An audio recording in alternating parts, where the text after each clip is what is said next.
Something I've always wondered is, say if God made us, then he gave us our intelligence and ability to think further than other creatures.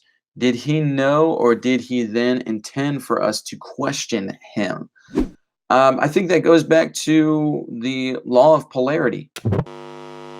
I don't think that we would, if we all believed, then we would have no concept of belief and what it takes to believe. We would have no concept of the journey of faith and the dark night of the soul. I think in order to have belief, you also have to have doubt, and you also have to have skepticism, and you also have to have the negative.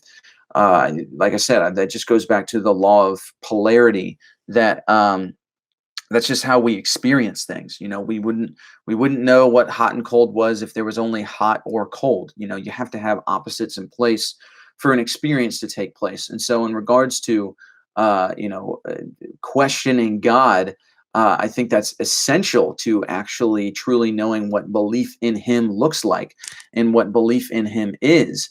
You say, if God made us, then he gave us our intelligence and ability. Oh, yeah.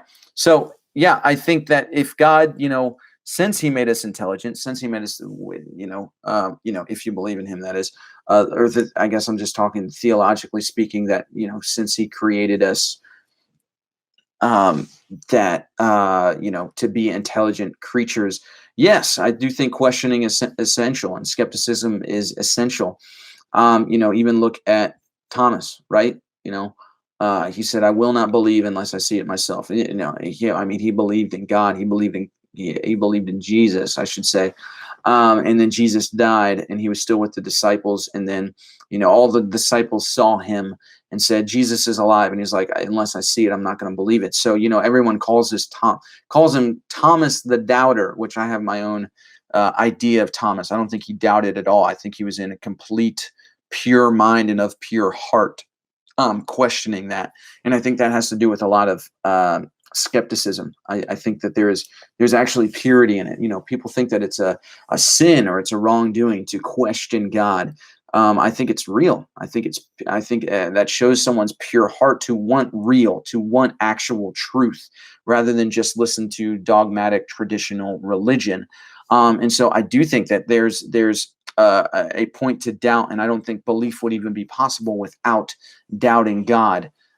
Belief in God would even be possible without doubting him. And that's what a lot of, Christian mystics even talk about in the Dark Night of the Soul, specifically St. John of the Cross, right? Like I have his book sitting right there, St. John of the Cross, Dark Night of the Soul.